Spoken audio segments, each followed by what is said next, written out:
Well, we all believe we have a self. If I ask you to tell me about yourself, you'll tell me about yourself, you'll tell me a story. You'll have an idea of yourself as some kind of entity that's unified and continuous. You have a history, you have a present, you have an anticipated future. But it's all built around stories and you know, stories nested within stories. So that's the self. The kind of normal intuition goes deeper than that. The normal intuition is that there is some kind of essence or core to the self, which goes beyond the weaving of stories. And if you say to me what makes you the same person from one day to the next, I would say it's the story that makes you the same from one day to the next. Whereas if you're an ego theorist, you would believe that there is some kind of inner essence that goes on virtually immutably from one day to the next. And presumably you've reached this conclusion that we are storytellers rather than a container of a core ego is because you have seen people who have lost themselves. Yes. Who've lost the story. Well, yes, that's true. I mean, and two things really. One is that when you look at the brain and the brain's functions, there's nowhere where it all comes together that you can say, well, this is the part of the brain that is the control centre, really. It's all over the shop. It's all over the shop, and different functions are distributed in different ways. And the only thing that brings it together is, well, two things. One is the body, so we're more or less the same body from one day to the next. So when you look in the mirror, it's the same as it was last time you looked in the mirror, more or less. And I think it's the story. And so those are the two aspects of the self that I think we've begun to understand a bit better in terms of how the brain constructs these ideas. Is there any point in asking where the stories come from or why we would choose some stories over others? Well, you have to make sense, in order to survive in the world and in society, you have to make sense of who you are and who you are in relation to other people. And although I would argue, and other people would argue, there is no inner essence that is the person, we nevertheless have that construct in mind. So we have to have that. In other words, I'd say I don't believe in the ego. I'm more of a so-called bundle theorist. I think bundle theory is true. Explain bundle theory. There is no inner essence. We are built from language and memory. That from those materials we construct a story that is consistent from one day to the next, that helps us negotiate the social world. And that's what we are, that's the bundle, but there is no inner essence. You can strip away strands of the bundle, and that happens in neurological disease. So people lose language ability or memory ability or perceptual skills. But the bundle rolls on until it stops. But there's nothing in the middle of it. What I was about to say was that although I think that's true, I can't really get my head around it. And I don't believe anybody really can. And I think that there's a real kind of paradox there, which is the paradox of what it means to be a person. See, in your book, and you say this a number of times in various ways, you say the brute fact is there is nothing but material substance, flesh and blood and bone and brain. I know, I've seen you look down into an open head, watching the brain pulsate, watching the surgeon tug and probe, and you understand with absolute conviction there is nothing more to it, there's no one there, it's a kind of liberation. But you're not quite sure? No, I'm quite sure. You are? And I'm also pretty sure that I'll never quite understand it. That's not the same as being not sure about it. No, but it's as far as I will allow myself to go, because I don't think I can go any further with any confidence. I don't think there's a solution to the problem. Why do you think it's a kind of liberation? Because if you haven't got an ego or a soul to lose, you don't fear worry about losing it. You don't fear losing it, essentially. And if you read Derek Parfit, whose ideas I essentially borrowed and developed, he says it's had an absolutely liberating effect on his own life because he doesn't fear death. For example, he knows that if there is no ego to lose, then you don't fear the loss of it. And he has personally found it to be quite an enlightening kind of insight. I don't think I've reached that point. But I don't fear death. Because it seems meaningless to me to fear that in terms of the positions I've arrived at through neuropsychology, through the kind of philosophy I've read. I'm not sure it ever occurred to me that one would fear death because of the loss of ego. What else is there to lose? People. Oh, of course, yeah. But as someone once said, yeah, you only live once, if that, you know, so it focuses you on the present moment and the people around you, and those are the things that matter. And being a biological machine with no inner soul doesn't stop me doing things that matter. Doesn't stop you loving. No, exactly. Even though it may be just a series of neurons doing something. No, it's not though. Well, so you don't agree with Francis Crick when he says we're just a collection of neurons? Well, I do, to the extent that if you peer into the brain, that's what you ultimately find. But it's through their connections and the patterns of connections that meaning and emotions arise. So he says conscious experience is not caused by the behaviour of neurons, it is the behaviour of neurons. What he's saying is that there is nothing additional to that. There's no deeper fact about being a person. Ultimately you need that biological machinery to make you tick over.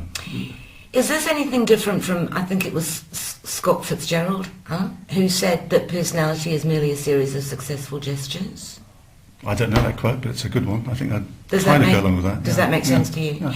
But I mean, you've had case studies and you talk about them in your book.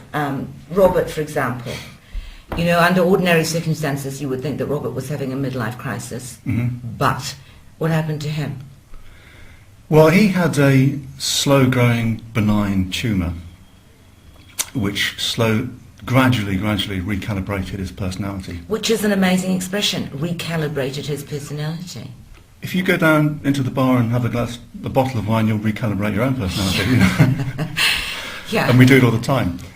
His was a dramatic recalibration. It was dramatic, but it was these things happen, and you see people sometimes actually who go in for an investigation, have a brain scan because they've had a stroke, and then they discover there's a tumour the size of an apple in the frontal lobes.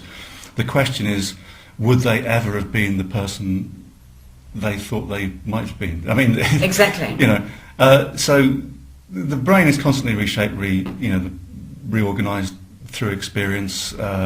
We change all the time. The fact that you can change it biologically through drugs or through head injury or whatever. I suppose that's why, I'll get back to Robert in a minute, but okay. I suppose that's why we're so sensitive about the self, because we have drugs now, we have antidepressants now. Yes. That can alter our perceptions, and if our perceptions are altered, then are we the same people?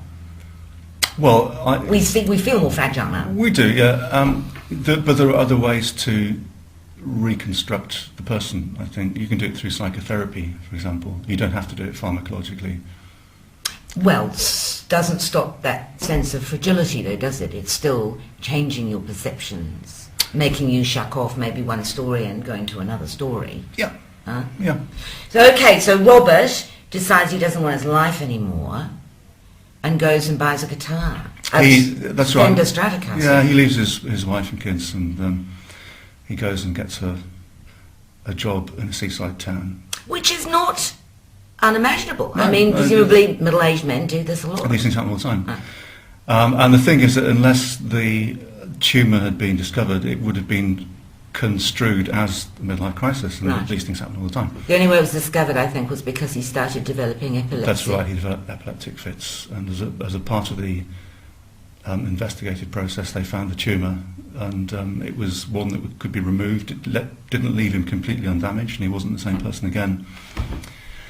But there was some semblance of the old Robert and some insight into what he'd lost. Too late. I mean, that's the really sad part of that. The ethical dilemma, I suppose, hypothetically, if he hadn't developed epileptic fits and needed something done, if somebody had perchance discovered that he had this tumour and said to him, look, the reason that you're living in a seaside town trying to play a Fender Stratocaster is because you've got a tumour in your head, do you want us to take it away? He might have said no. He might have said that, yeah. Because he liked his new bit. He liked his new self. Yeah. That's a really good point, actually. Yes, he might well have said that. The fact was, it was a medical condition and needed treatment, and so the ethical dilemma didn't actually arise. You've never then been cast down by the fragility of the self? I mean, obviously you've dealt with tragic cases. Yeah. One of the first cases in the book, the eggshell boy story. Who fell down a lift Who shaft. fell down a lift shaft. The fact was, it was a medical condition and needed treatment, and so the ethical dilemma didn't actually arise. You've never then been cast down by the fragility of the self. I mean, obviously you've dealt with tragic cases. Yeah. One of the first cases in the book, the eggshell boy story. Who fell down a lift Who shaft. fell down a lift shaft and was left with very severe brain damage. That really shook me. I was a new trainee at the time. That really left a mark on me, and I realised that I wasn't. You go through childhood and adolescence thinking you're pretty immortal and invulnerable, and you suddenly realise that, well, actually, the world is. We are fragile things in a difficult world, and a random world, a capricious world, and that was a shock. So yes, but if we don't accept that we're fragile, then we run into other kinds of problems. And it's a part of becoming insightful about what it means to be a person is to realise that we're fragile. Do you think that we will ever discover a theory of everything to cover the brain and the self that takes us further than what we know now? I think there's a boundary that I don't see how we're going to cross it. I mean, at the moment we know a lot. I think neuropsychology and neuroscience has come on in leaps and bounds, theoretically and in terms of the way we can investigate the brain. Because of scans and more sophisticated ways to analyse the effects of brain damage and put those two together. It's a very powerful combination. And so we've learnt a lot more over the last 20 years or so about language, about memory, about how we control voluntary actions. What we don't really know very much more about is how those things go together to produce this sense of the kind of introspective self. And I think there's a boundary, because I think what we've come to realise is that there is no central core. These things hang together, that they're bound together by language and memory, but there is no central core. And furthermore, that when we talk about selves, the sort of language we use, we go into the social realm. And so it's interactions between people that become the focus rather than what goes on internally within a single brain. So it's how brains are in interaction that produces meaning and emotions and selves. And once you go outside of the boundary of the So skull... it always is bigger than both of us. As it were. The whole is greater than the sum of the parts. That's what I'm Right. saying. Yeah, so that to understand emotions, you have to understand more than one person. You have to understand brains in interaction rather than in isolation. Studying brains in isolation will take you so far, but we need different concepts, and they're social concepts and they're cultural concepts that you can't easily translate back into the neurons. The whole idea of this your kind of book, you've been compared to Oliver Sacks, and Luria remains incredibly attractive in terms of what he was describing. Is why do we find it so fascinating? Why do I find your book so fascinating? Oh, well, I'm glad you do. I think anybody. I mean, because it's about ourselves. We all like stories. It's about what would happen if something It's went a what wrong. if kind of thing. Yeah. What if? What might be? But there's more. You're saying there's more than voyeurism in this kind of writing, aren't you? I was quite careful to try and avoid that, and I think you can't avoid it absolutely. Because if you're describing things which are gruesome, then people will read it for different reasons. But that was clearly not the point of it. What I was trying to do was to extract from the occasionally gruesome imagery the spark of humanity and what really matters about people. For example, with the eggshell boy who seemed to be completely wrecked, but when his mother comes into the room and when they begin to interact, then the whole is greater than the sum of the parts, and that interaction revealed things that my interaction with him couldn't reveal. So there were templates that matched, and they produced a picture that I couldn't see. And I think it's... That's a lovely observation, but does it cheer me up? No. What makes you miserable about it? That you have the eggshell boy who's broken, who will never regain any kind of autonomy or any kind of observable self. And the only thing that makes him less than anguished is the presence of one person, his mother, who isn't going to be there for always. Stuff like that makes me miserable. Yeah, okay, well, having kind of... if you thought about this, it doesn't take me to tell you the world's a shitty place, does it? I mean, there are horrible things that happen like that. And you could walk, you'd find a brain rehab centre within about 10 miles of this place, I'm sure. Well, you'd find people not dissimilar to the character that I described. So part of the function of a book like that is to say, well, just these things happen. They happen in ways that can be shocking, and we can feel disillusioned about ourselves. But if you feel disillusioned, it's because we're illusioned in the first place. And actually, you can go onto any hospital and find real humanity and real the things that really matter in the midst of these sometimes horrific injuries and catastrophic situations. You will find those sparks of humanity, sparks of humour, even if it's only transient, if it's very fleeting, where the mother interacts with the son. It seems to me worthwhile to preserve that. I take that point, but what I want is for you guys to know how to fix people. Will you ever be able to do that? Will you ever be able to fix the eggshell boy's brain? Do you imagine? I'm not expert enough in that kind of area. I'm not a neurophysiologist. I'm not a neuropathologist. My hunch is that probably in the not too distant future we'll find ways to repair damaged brain. Whether we can do it to completely reconstitute it, because if it's gone, it's gone.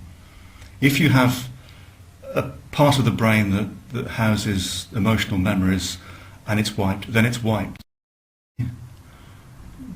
In the not too distant future we'll find ways to repair damaged brain. Whether we can do it to completely reconstitute it, because if it's gone, it's gone. If you have a part of the brain that houses emotional memories and it's wiped, then it's wiped. You may be able to kind of regenerate the neurons and they'll connect up again, but it won't be the same connection. Yeah. So it may be that some things are lost and they're lost forever. I mean, that would be amazing. You could, show a brain-damaged person a portfolio of personalities, and they could choose, and then the surgeons would get to work and wire things up in the appropriate fashion. You could do that on a kind of recreational basis. You could just have a little chip that's inserted, so I think I'll ratchet up my extroversion by a few levels. And this is not too far-fetched. No, not at all. Not really. I think in principle there's no reason not to. Clearly at the moment there are technical obstacles, but things that we couldn't have imagined 50 years ago are kind of everyday life now. So. Does that present ethical issues for you, or because you do think that we're a collection of neurons essentially, who cares? I think that the ethical issues are the root of the whole matter. So we will have to confront lots of ethical issues, as we do at the moment. I mean, whether people live or die, whether they're resuscitated, passive versus active euthanasia. These are live issues. These are live ethical issues, and mostly clinicians are pragmatic folk and they muddle through. But when you come to look at the deep ethical issues, they're the only things that matter. I don't think there are any ethical issues that will arise that are any more profound than some of the ones that we have to confront at the moment. So I don't think there's not going to be kind of a whole sea change in medical ethics, I don't think. Earlier this year, you and theatre director Mick Gordon presented what you called a theatre essay on ego, which was a contemplation of what identity is and humanity is, inspired by your book. I read that you and Mick both came to On Ego with different positions, which I think were characterised. He was wondering whether it was possible for a person to ever change, and you were puzzled about whether it was possible for a person to ever stay the same, which sounds like, kind of dramatic tension there. Yeah, and I think we've ended up with a kind of compromised position where we both actually believe the same things now, that we do change. We change not just from day to day, we change from minute to minute. But what persists is this story we tell ourselves. And it's not just a story as a pure kind of verbal narrative, it's a story of embodied narrative as well. So, but it's a story nevertheless. And so Mick got into this through an interest in psychotherapy and whether people really change with psychotherapy, and if so, how did they change? Do you think? Do I think they change? I think if the psychotherapy works, they do. If it doesn't work, they don't. So, But it's possible. yeah. Not just, well, what, to change what? To change the story? To change you change various things. You might want to just change certain predispositions. So if you're agoraphobic and you're afraid to go to the supermarket, we can change that fairly, it's a fairly kind of mechanical process to change that. And if you go through the certain steps of the therapy, then chances are you'll feel a lot better than you did. So you can change people in that sort of way. Whether, if you look at it, somebody in the audience today said, yeah, but what about the real deep changes? How can you get really deep down and change people deep down? And the answer is, well, what is deep down? Yeah. Where do you end up at? And what? Did they elaborate on what they thought a deep change would be? Not really. Because when you push people back on those sort of questions, it's very hard for them to hold a grip onto the idea they thought they had, I think. If you couch it in these ego versus bundle terms, I mean, other people might come in and say, well, I take a Freudian or a Jungian psychodynamic approach, and of course there's a sense of self, and this is what it is, this is the ego. But if you couch the argument in these terms, ego versus bundle, then it's actually very, very hard to defend the ego position. I should have asked you before, if you think that psychotherapy can work, are you suggesting that it's rewiring something, it's doing something physical? Something physical happens if it works. Whatever happens at a mental level also happens at a physical level. Right. To that extent I'm absolutely in line with what Crick said about the neurons. There is some evidence that people who've undergone psychotherapy also show different patterns of brain reactivity. The evidence isn't great that there's any kind of that pathways are reconnected anyway, but I'd put my money on it. That's what they'll find when they get the instruments to look at it. That if you change as a person in terms of your emotional predispositions, your aptitudes, your attitudes, then something's happened at that other level, the biological level. Neuropsychologist Paul Broks.